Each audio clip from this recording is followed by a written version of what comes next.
ओम विश्वानि देव सवितर्दुरितानि परासुव यद्भद्रम तन्न आसुव। इस मंत्र का अर्थ है, सविता देव को संबोधन करके कहा गया, हे सविता देव, मेरे समस्त दुर्गुण दुर्व्यसन दुख इनको दूर कर दीजिए और जो कल्याणकारक गुण कर्म स्वभाव हैं वो मुझे प्राप्त करा दीजिए। तो यहाँ सविता देव, देव और सविता दोनों संबोधन है। विश्वानि देव सवितर, देव ये भी संबोधन है। सवितः, सवित्री शब्द का संबोधन में सवितः शब्द बनता है। हे सवितः देव, सर्वोत्पादक देव, सर्व प्रेरक देव, प्रकाश स्वरूप प्रभो, सारे संसार को जो उत्पन्न करने वाला है और अब भी जो उत्पन्न कर रहा है, उत्पादक शक्ति का नाम सविता है। किन किन रूपों में वो हमारे चारों तरफ क्रिएशन का जो चक्र है वो चल रहा है, आप देखेंगे तो आपको पता लगेगा। जैसे हम भोजन करते हैं और जिस शक्ति के द्वारा हमारा भोजन रस में बदलता है और वो रस रक्त में बदलता है, रक्त मांस में बदलता है, मांस से मज्जा, मज्जा से अस्थि, शुक्र आदि धातुएं, निरंतर जो परिवर्तन चक्र है हमारे शरीर के अंदर, तो वो सविता है। हम बीज डालते हैं भूमि में, सविता की शक्ति से उसके अंदर अंकुर फूटता है और वो बढ़ने लगता है। सविता की शक्ति से वो पेड़ बनता है और उसके फूल आते हैं, फल आते हैं, फल में रस का परिपाक होता है। सविता की शक्ति से ही यहाँ इस धरती पर जो पानी है वो वाष्प बनकर आकाश में जाता है और वो बादल के रूप में परिवर्तित हो जाता है धीरे धीरे। बहुत सारे नियम इसमें काम कर रहे हैं। तो वो जो सविता है उसकी शक्ति से ये बादल बन रहे हैं, उसकी शक्ति से वर्षा हो रही है, उसी की शक्ति से पर्वतों के ऊपर हिमपात होता है, उसी सविता की शक्ति से ओस पड़ती है, उसी सविता की शक्ति से पृथ्वी घूम रही है, उसी सविता की शक्ति से चंद्रमा एक एक कला के रूप में बढ़ता जाता है, घटता जाता है। सविता की शक्ति से जितने भी ये रीत नियम इस सृष्टि में काम कर रहे हैं, सब के मूल में सविता है।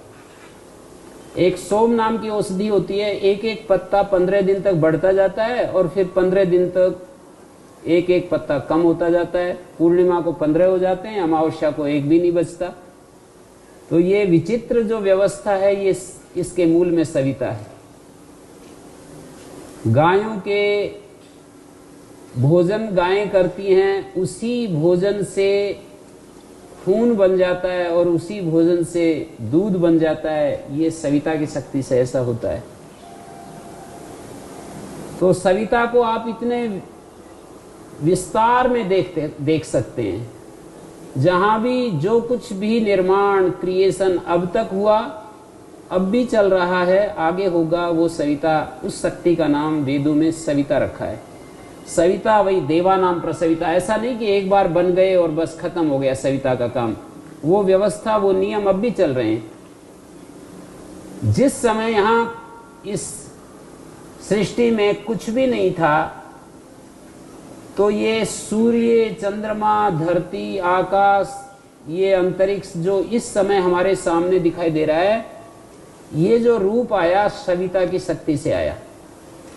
सविता वही देवा नाम प्रसविता, देव, इनको देव कहते हैं। जो विविध इस सृष्टि में विविध रूपों में जो शक्तियां काम कर रही हैं, उनको देव कहते हैं। जैसे सूर्य देवता है, चंद्रमा देवता है, वायु देवता है, जल देवता है, पृथ्वी देवता है, अन्न देवता है, पर्जन्य देवता है। ये सब जो है देव शक्तियां हैं और सविता की शक्ति से ही ये देव अपना काम कर रहे हैं। तो सविता को संबोधन करके वो सविता प्रेरणा करने वाला भी, सविता उत्पादक शक्ति का भी नाम सविता है और प्रेरणा करने वाली शक्ति का भी नाम सविता है। सुप्रेरणे धातु से सविता बनता है, सुंग प्राणी गर्भ विमोचने धातु से सविता बनता है। तो जो उत्पत्ति का देवता है, उत्पत्ति का अधिष्ठाता है, उसको सविता कहते हैं। तो सविता देव विश्वानि दुरितानि परासुवे, मेरे सारे दुरितों को तू दूर कर दे, प्रार्थना की जा रही है। मेरे को बहुत अच्छा से एक बात समझ में आई है, यदि आप भी उसको समझना चाहते हैं तो प्रार्थना का जो अर्थ है वो ये है कि हमारे अस्तित्व की अंतिम मांग, हमारी जो अंतिम आवश्यकता, उसको प्रार्थना कहते हैं। तो यहां प्रार्थना की जा रही है कि हे सविता देव, मेरे जीवन में दुरित दूर हो जाएं। अंतिम आवश्यकता जिन जिन की है उनकी पूरी हो जाएगी, और जिनकी सेकेंडरी आवश्यकता है ये, और जिनकी तीसरे नंबर की आवश्यकता है, चौथे नंबर की आवश्यकता है, उनकी पूरी नहीं होगी। केवल प्रथम आवश्यकता प्रार्थना से पूरी होती है। बाकी बिना प्रार्थना के भी चीजें हमारी हाथ पैर हिलाते हैं, और प्रार्थना का अर्थ है उस चीज को प्रथम प्रायोरिटी पर ला रहे हैं। बस इतनी सी बात है। इसलिए प्रार्थना करते हुए लोगों के भी जीवन में कोई परिवर्तन जो नहीं दिखाई देता है, वो प्रार्थना कैसे की जानी चाहिए वो समझ में आना चाहिए, इसका सिस्टम समझ में आना चाहिए, इस प्रार्थना का मैकेनिज्म समझ में आना चाहिए। प्रार्थना का मैकेनिज्म ठीक से समझ में न आने के कारण ये सब होता है। तो हमें एक तो ये अच्छे से पकड़ना चाहिए, अपनी बुद्धि में बिठाना चाहिए कि हम प्रार्थना कर रहे हैं तो प्रार्थना के क्या मायने। प्रार्थना के मायने हैं हमारी अंतिम आवश्यकता। अंतिम आवश्यकता का अर्थ क्या है कि उसके आगे कोई आवश्यकता बची नहीं, ऐसी आवश्यकता कि ये माने इसके बिना मेरा सांस घुट रहा है और मैं पता नहीं जिंदा रह पाऊंगा नहीं रह पाऊंगा, ऐसी आवश्यकता।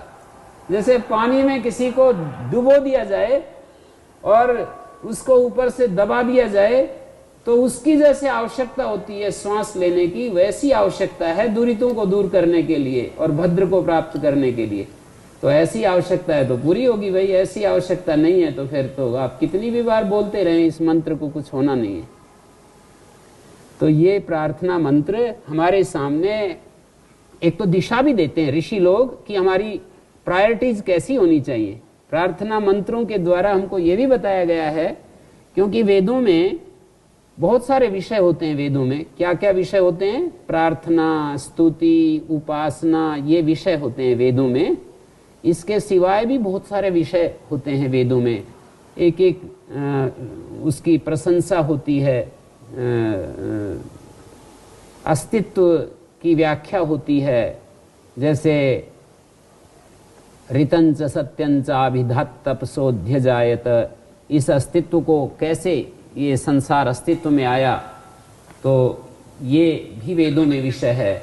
कई विलाप वेदों में विषय के रूप में आता है, कोई विलाप कर रहा है अपने जीवन के ऊपर, कहीं आशी ही, कहीं हमारी जो अभिप्सा है उसको प्रकट किया जाता है। और कभी कभी वेदों में एक एक व्यवहार हमारा कैसे होना चाहिए, परस्पर व्यवहार कैसा होना चाहिए, बहुत सारे विषय हैं। आदेश भी वेदों का विषय है। सीधा कोई एक महान सत्य का दृष्टा हमारे लिए आदेश दे रहा है, ये भी विषय होता है। अब उसको आप परमात्मा की तरफ से भी आदेश समझ सकते हैं। परमात्मा की तरफ से हमारे को आदेश होते हैं। वेदों का एक विषय ये होता है। निरुक्त में 7वें अध्याय के प्रारंभ में ये दिखाया है कि वेदों में क्या क्या विषय होता है। शपथ भी होता है वेदों का विषय, अभिशाप होता है वेदों में एक विषय। जैसे शपथ लेते हैं ना, अभिशाप देते हैं, शाप देते हैं कि मैंने यदि ये गलत काम किया हो तो मेरे सब पुत्र मर जाएं, ऐसे ऐसे भी कहा जाता है। तो अभिशाप और शपथ होता है वेदों में विषय। अद्यामुरीय यदि यातुधानोस्मि, यदि मैं यातुधान हूँ, मैं राक्षस हूँ, तो आज ही मैं मर जाऊं। कोई किसी ने किसी के ऊपर आक्षेप लगा दिया क्योंकि तुम तो राक्षस हो, तो वो कह रहा है कि मैं आज ही मर जाऊं यदि मैं राक्षस हूं तो, और मेरे ऊपर मिथ्या यदि कोई आरोप लगा रहा है तो उसको भी दंड मिलेगा। तो ऐसे वेद का एक विषय है।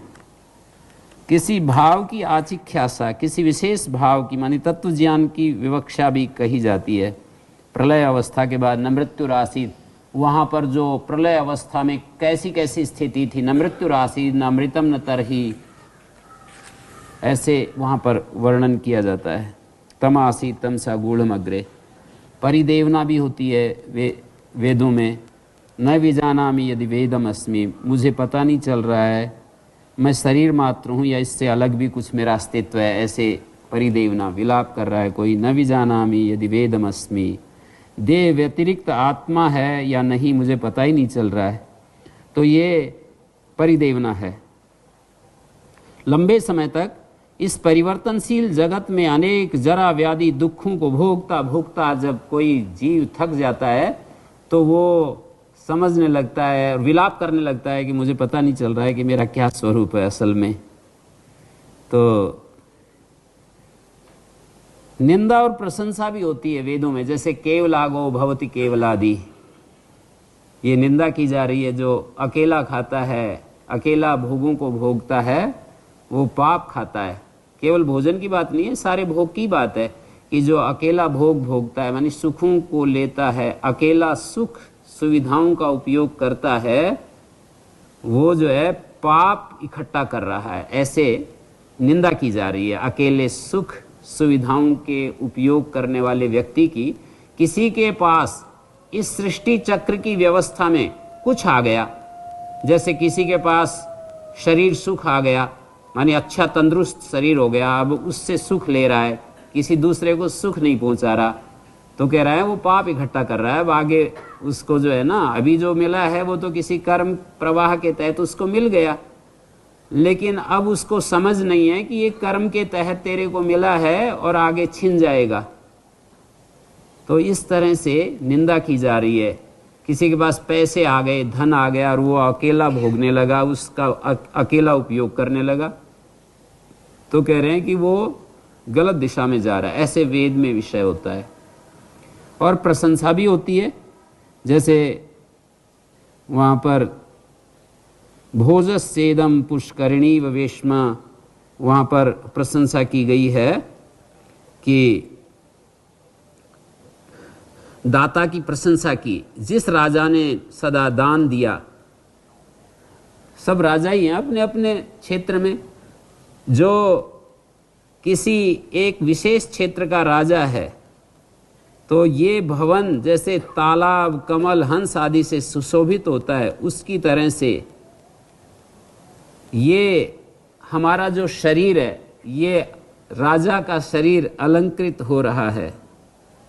और प्रशंसा की गई कि भाई अक्षय माँ दिव्य कृषिमत, निंदा की गई हे जुआरी जुआ मत खेल, खेती कर, अपने पुरुषार्थ से धर्म पूर्वक जो तुझे मिलता है उस धन में पर्याप्तता अनुभव कर, अपने पुरुषार्थ से धर्म पूर्वक प्राप्त धन में ही संतोष कर, उतने का ही आदर करता हुआ इधर उधर पाप से धन कमाने की धुन छोड़ दे। तो ऐसे एक जुए की निंदा की गई और कृषि की प्रशंसा की गई। तो वेदों में इस तरह से भी विषय मिलता है। तो बहुत सारे विषय हैं वेदों में। ये भी एक विषय होता है कि जो जिस आदमी के जीवन में जब वो शुद्ध आचरण से जीवन जीता है तो बड़ा उत्साह उसके जीवन में प्रस्फुटित होता है। वो एक सूक्त में वर्णन किया कि मेरे में इतना उत्साह है कि इस धरती को उठाकर इधर फेंक दूं या इधर फेंक दूं। तो इस तरह का विषय भी वेदों में होता है। तो बहुत सारे विषय होते हैं, प्रार्थना, उपासना, स्तुति, ये भी वेदों का विषय है, बड़ा व्यापक रूप से है प्रार्थना तो। पर वो प्रार्थनाएं जो हैं, मैंने कहा कि प्रार्थना का स्वरूप क्या है, अपने अस्तित्व के रोए रोए की मांग, हमारे एक एक सेल की जो मांग है उसको प्रार्थना कहते हैं।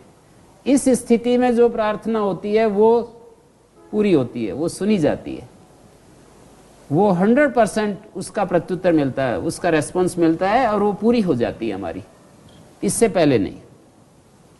तो विश्वानि देव सवितर, हे सविता देव, विश्वानि दुरितानि परासुव, सारे दुर्गुणों को, सारी दुर्गतियों को, दुष्चेष्टाओं को दूर कर दो हमसे। किन से दूर कर दो? हमसे दूर कर दो।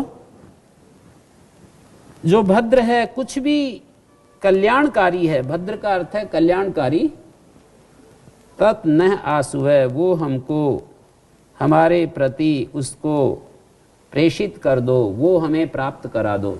जो भद्र है, भदी कल्याण सुखेच है, भद्र का अर्थ होता है कल्याण, मंगल, सुख। यहां पर भद्र तो एक वचन में रखा और दुरितानी बहुवचन में रखा है।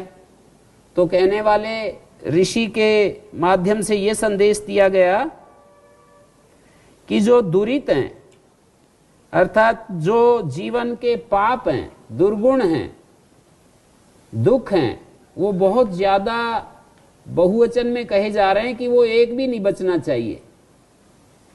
दुरितानी, एक भी हमारे जीवन में नहीं रहना चाहिए। और भद्र एक वचन में कहा कि कल्याण तो एक भी आ जाएगा तो वो हमारे लिए अनेक शुभ गुणों को धीरे धीरे लाता रहेगा। माने दुर्गुण तो बहुवचन में कहे कि वो इसलिए कहे कि इन सबको हटा दो, अलग अलग दिशाओं में, अलग अलग क्षेत्रों में जो जीवन में दुर्गुण आते हैं उन सबको हटा दो, दूर कर दो। दूर कर दो ऐसा कहा जा रहा है, दूर कर दूं, इसका अर्थ ये होता है कि मैं दूर कर दूं। दूर कर दो के को बदल करके हम ये कह सकते हैं कि ये प्रार्थना इस रूप में है कि मैं सारे दुर्गुणों को, सारे दुखों को अपने जीवन से दूर कर दूं। मानी हमारी जब ये मांग होती है तो दूर तो हमें ही करने होते हैं, पर उसके लिए आवश्यक जो ज्ञान, बल, सामर्थ्य, योग्यता चाहिए वो हमें प्राप्त हो जाती है एक बड़े विधान के तहत। इस सृष्टि में जो विधान काम कर रहा है वो विधान हमारी मदद करता है जब हमारी कोई ऐसी मांग हो जाती है। तो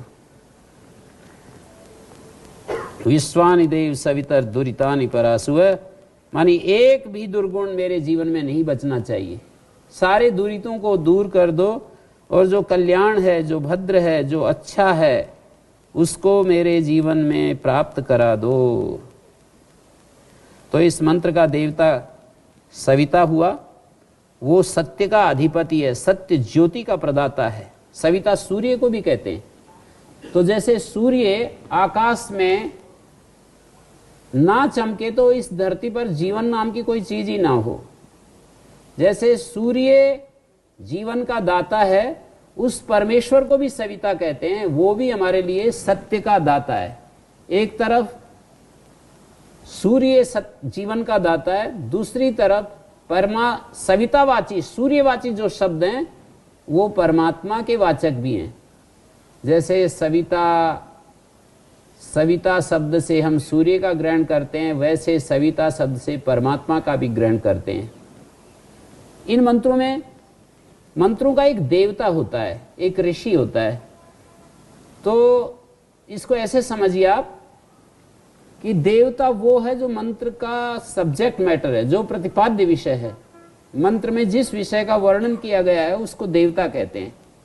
तो इस मंत्र का देवता सविता है। विश्वानि देव सवितर दुरितानि परासु है, सविता इसका देवता है। अर्थात सविता देवता से संबोधन करके ये प्रार्थना की जा रही है कि मेरे जीवन में ये घटित हो जाए, ऐसा ऐसा घटित हो जाए। तो सविता के बारे में आपके सामने ये निवेदन किया गया कि सत्य का जो अधिपति है, सत्य ज्योति का जो प्रदाता है, सत्य ज्योति का जो प्रदाता, हमारे जीवन के लिए सबसे जो आवश्यक चीज है वो सत्य ज्योति है। हमारे को ठीक ठीक दिखाई दें सब चीजें, और जब सब चीजें हमें ठीक ठीक दिखाई देती हैं तो गलत हो ही नहीं सकता है। जानना और करना, इसमें टाइम का फासला नहीं होता है। सांप को देखना और सांप से हटना एक साथ होती हैं दोनों क्रियाएं। उसके लिए जो है स्थगन नहीं होता है, वहां पर पोस्टपोनमेंट नहीं होता है। हमने सांप को देखा और सांप से अलग होने के लिए विचार नहीं होता है बीच में कुछ भी। तो इसी तरह से जब हमें सत्य ज्योति दिखाई देती है तो हमारे जीवन में भी उसी तरह से ट्रांसफॉर्मेशन घटित हो जाता है। सत्य का अधिपति है सविता, सत्य ज्योति का अधिपति है सविता। जैसे सूर्य जीवन का दाता है, हमारे जीवन के लिए, पार्थिव जीवन के लिए सूर्य की आवश्यकता है। सूर्य से ही सब चीजें निर्मित हो रही हैं। सूर्य के कारण ही ये जितना भी वनस्पति जगत है उसके अंदर तरह तरह का बहुत सारा परिवर्तन हो रहा है। प्रोटीन सिंथेसिस चल रहा है, वो क्या बोलते हो आप लोग, प्रकाश संश्लेषण की क्रियाएं जो चलती रहती है और हमारे को जीवन मिलता है, ये सूर्य के कारण से है। हरी पत्तियों के ऊपर जो प्रकाश की किरणें पड़ती हैं और उसका जो परिवर्तन होते हैं, तो उसके प्रति ये गायत्री मंत्र में ये बात कही गई है। उसका आवाहन करके प्रार्थना की, हे सत्य के अधिपति, हे सत्य प्रकाश के दाता सूर्य, सत्य प्रकाश का दाता सविता। मानी वेद के जो मंत्र हैं वो दोहरे दोहरे अर्थ देते हैं। जैसे यहां पर आएगा कि अग्नि, तो ये भौतिक अग्नि पर भी घटेगा वो, और उधर परमात्मा को अग्नि के रूप में देखते हुए वहां पर भी घटेगा। यहां पर सविता सूर्य है तो सविता परमात्मा का भी एक रूप है, सत्य ज्योति का प्रदाता। यहां पर भौतिक ज्योति का प्रदाता है, वहां सत्य ज्योति का प्रदाता है। तो हमारी बुद्धि को सत्य प्रकाश से दीप्त करके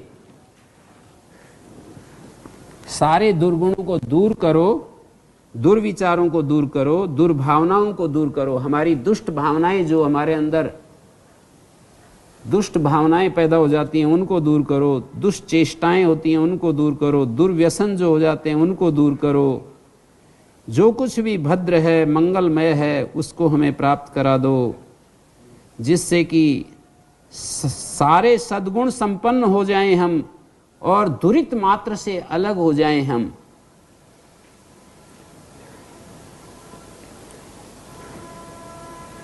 तो दो चीजें हो गई यहां पर, एक दैवी संपत्ति, एक आसुरी संपत्ति।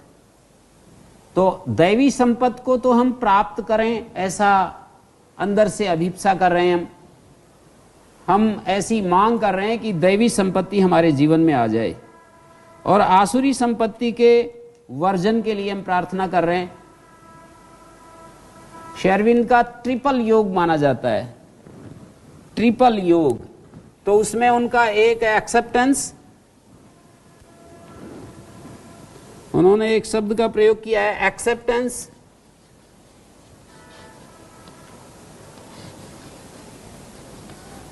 और एक होता है रिजेक्शन, और एक है सरेंडर।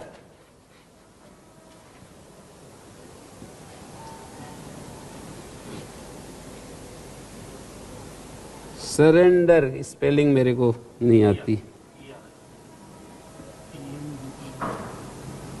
तो सरेंडर जो है ट्रिपल योग है। ये तो हो गया आवश्यकता।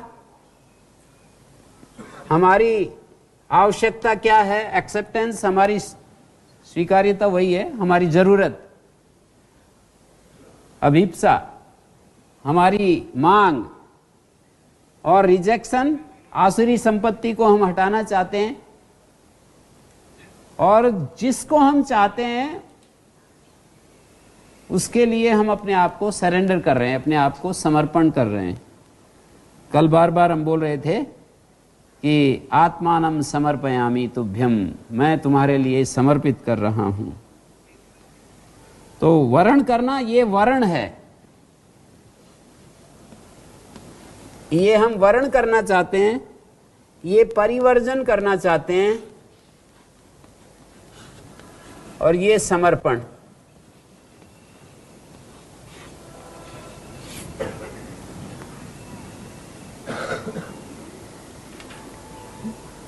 दिव्य संपत्ति का वर्ण भद्रम आसु है, और दुरितानी पर आसु है, परिवर्जन, रिजेक्शन। और हम सविता के प्रति सविता को संबोधन किया, तो सविता को तो हम समर्पित हो रहे हैं और एक्सेप्टेंस उसका भद्र का वर्ण कर रहे हैं और दुरितों का परिवर्जन कर रहे हैं। 3 बात हो गई। सविता को समर्पण करने से ये 2 चीजें घट जाएंगी। 2 चीजें होती हैं ना, एक सु और एक दुर। सु और कु भी कह सकते हो, दुर भी कह सकते हो। तो जो कुछ भी शोभन है, शुभ है, सत्य है, शिव है, सुंदर है, उसकी प्राप्ति के लिए जो कुछ भी दुर है, दूषित है, दुखकर है, उसके परिहार के लिए प्रबल स्पृहा, प्रबल अभिप्सा, एस्पिरेशन एक शब्द बोला जाता है, शेरविन साहित्य में बोलते हैं उसके लिए एस्पिरेशन। तो सुदृढ़ संकल्प, प्रभु के आवाहन के लिए प्रार्थना की जा रही है कि हे भगवान आओ और मेरी मदद करो। ये जो मंत्र होते हैं इनकी महान महिमा होती है और अमोघ शक्ति होती है इनकी अर्थ को प्रकट करने के लिए। एक महाभारत की उक्ति है, सूक्ति है, ऋषीणाम पुनराद्यानाम वाचम अर्थोनुधावती। ऋषियों का जो वाणी होती है उसके पीछे अर्थ दौड़ता रहता है। ऋषीणाम पुनराद्यानाम, आद्यानाम ऋषीणाम, जो आद्य ऋषि हुए हैं उनकी वाणी के पीछे अर्थ दौड़ता रहता है। तो यदि हम वेद मंत्रों के द्वारा पूर्णता के साथ, पूर्ण रूप से, सत्य हृदय के साथ, पूरी अपनी तन्मयता के साथ अपने हृदय को हम जब हृदय से हम प्रभु को प्रार्थना करते हैं तो सारे दुर्गुणों से हम अलग हो जाते हैं और दिव्य गुणों से विभूषित हो जाते हैं। इस तरह की यहाँ पर चर्चा हो रही है। तो आप ये देखिए, हमारे सामने एक लक्ष्य भी प्रस्तुत किया जा रहा है ऋषियों के प्रार्थनाओं के माध्यम से कि हमारे जीवन में कौन सी प्रायोरिटीज होनी चाहिए, हमारे जीवन में कौन सी आवश्यकताएं होनी चाहिए। आदमी को पता ही नहीं है कि जीवन की आवश्यकताएं क्या हैं। वो तो बस यहीं तक समझ पाया है कि उसकी एक नौकरी लग जाए, उसको खाने पीने के लिए कुछ साधन मिल जाए, उसको सामान्य जो जीवन चल रहा है दुनिया में वहीं तक वो जानता है। उससे आगे उसको समझ ही नहीं है, उसके आगे वो कुछ देख ही नहीं पाता है। तो ये वेद मंत्र हमारे को जीवन को गढ़ना चाहते हैं कि हमारे जीवन की कौन कौन सी प्राथमिकताएं होनी चाहिए, कौन कौन सी जो प्रथम आवश्यकताएं हैं उनको हमें देखना चाहिए। तो शुद्धि जिसको कहते हैं, शुद्धि, ये प्रथम आवश्यकता के रूप में देख रहे हैं ऋषिगण। शुद्धि, पवित्रता, ये हमारे जीवन की प्रथम आवश्यकता है। और उसके लिए जब हम आवाहन करते हैं सविता को तो ये सहज हो जाता है, कठिन नहीं रहता है ये काम। सविता हमारी मदद करता है, वो सत्य ज्योति के रूप में है। ये कोई काल्पनिक बातें नहीं है कि सोच सोच करके कोई कल्पना की होंगी, किसी का तुक्का लग भी सकता है, ना भी लगे, ऐसा नहीं। ये सही देख करके पूरा सत्य को, जैसे कि हम किसी चीज को हम अपने हाथ के ऊपर रखा हुआ देखते हैं, ऐसे देखा है उन्होंने और तब ये बातें कही हैं।